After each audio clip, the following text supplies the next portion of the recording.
Aujourd'hui, je vais vous parler d'auto-sabotage. L'auto-sabotage, c'est quand vous vous retrouvez à faire quelque chose qui n'est pas dans votre intérêt ou qui est carrément malsain pour vous et que vous ne pouvez pas vous empêcher de le faire quand même. Il se peut même que vous ne vous rendiez même pas compte que vous le faites. Il peut s'agir de quelque chose que vous faites une fois ou que vous répétez plusieurs fois.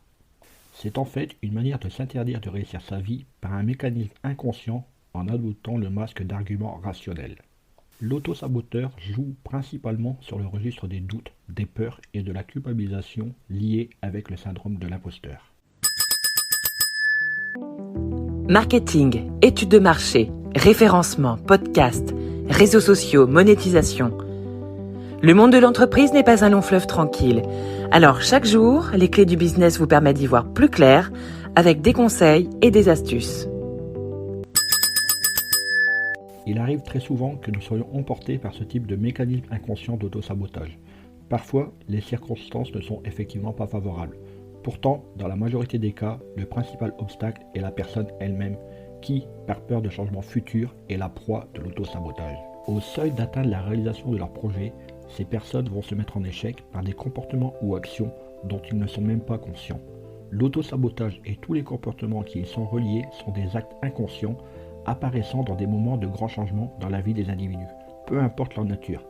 Ces comportements ont tendance à gêner l'accomplissement des objectifs ou buts via des automanipulations inconscientes.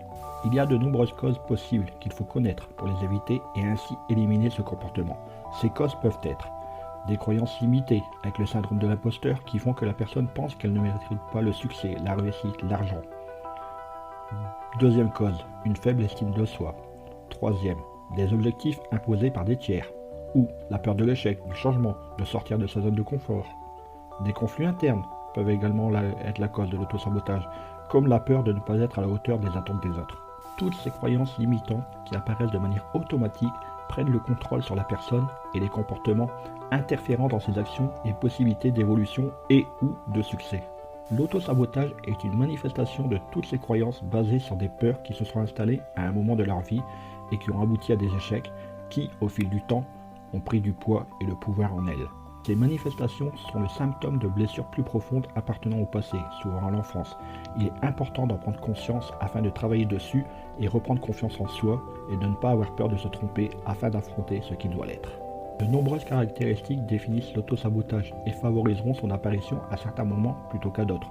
Une personne qui s'auto-sabote inconsciemment au moment d'affronter certains aspects ou dans certaines circonstances de sa vie ne le fera pas forcément dans d'autres situations.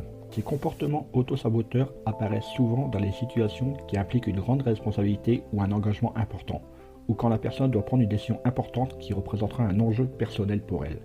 Les croyances négatives associées à l'auto-sabotage sont la peur intense de se tromper, la peur de l'échec, ne pas se sentir à la hauteur, se sentir un usurpateur, un imposteur, ou une attente démesurée de quelque chose afin de ne pas s'y confronter. Il est tout à fait normal que l'on ressente toutes ces sensations lorsqu'on est sur le point de vivre de grands changements ou d'expériences dans sa vie, et nous l'expérimentons d'ailleurs de toute façon plus ou moins intense. La différence principale entre les personnes qui s'auto-sabotent et celles qui ne le font pas est que les premières se laissent envahir par leurs croyances négatives et la peur qu'elles ont de ne pas y arriver, alors que les autres sont capables de laisser ces peurs de côté et de les surmonter. Et ce qui caractérise l'auto-sabotage, c'est le fait d'avoir cette croyance négative, de ne pas mériter de réussir ou d'être aimé. C'est souvent très fortement ancré et inconscient, et la personne s'en défend souvent en accusant les circonstances extérieures, ce qui renforce souvent la croyance négative qui s'auto-alimente en permanence. Il existe 4 types d'auto-sabotage qui sont classés selon le comportement individuel. Premièrement, ne pas terminer les choses. Ici, la personne commence de nombreux projets, se lance de nombreux défis, qu'elle décide de terminer à la moitié ou d'abandonner.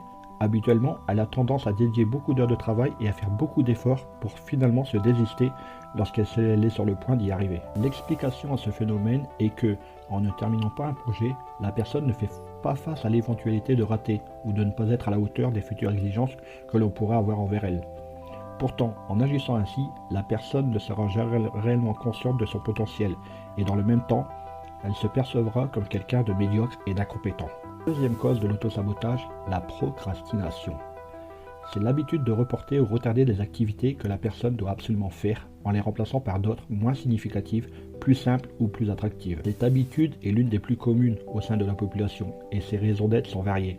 Ainsi, l'une des raisons peut être que la personne n'aime pas réellement la tâche, ou c'est la raison la plus commune dans le cercle des projets personnels et professionnels, qu'elle ait peur du résultat final.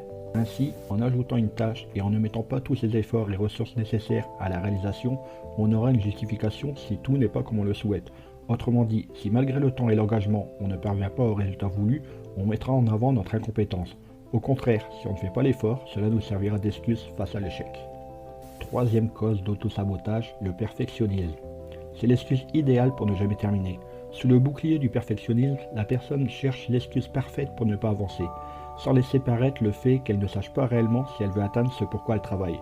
Il existe deux possibilités sous l'excuse du perfectionnisme. Ou la personne pense que, comme elle ne peut pas directement bien faire les choses, elle ne le fait pas, ou bien elle évite de terminer le projet par le biais de révisions et modifications constantes. Dernière raison à l'auto-sabotage, les excuses. En plus des raisons citées précédemment, la personne peut trouver de nombreuses excuses qui justifient le fait de ne pas faire face aux changements et aux risques possibles. Ces excuses peuvent aller du manque de temps aux ressources économiques en passant par l'âge ou d'autres choses encore. Prendre conscience des mécanismes d'auto-sabotage peut te permettre de mieux comprendre pourquoi tu fais cela et ainsi d'attaquer le mal à la racine. En clair, si tu identifies un comportement récurrent qui t'a souvent causé du tort ou mis dans une position d'échec, sans d'effort de ta part pour l'éviter, c'est un comportement auto-saboteur. Parfois, la prise de conscience est suffisante pour atténuer, voire effacer ce comportement. Si tu es un auto-saboteur chronique, je te conseille de te faire accompagner. Mais surtout, que ce soit envers toi-même ou envers les autres, apprendre à ne pas porter un jugement est souvent un premier pas en avant. Allez, au boulot. Hey, avant de partir, j'ai une petite faveur à te demander. Est-ce que tu pourrais donner une note et laisser un commentaire sur ta plateforme d'écoute préférée?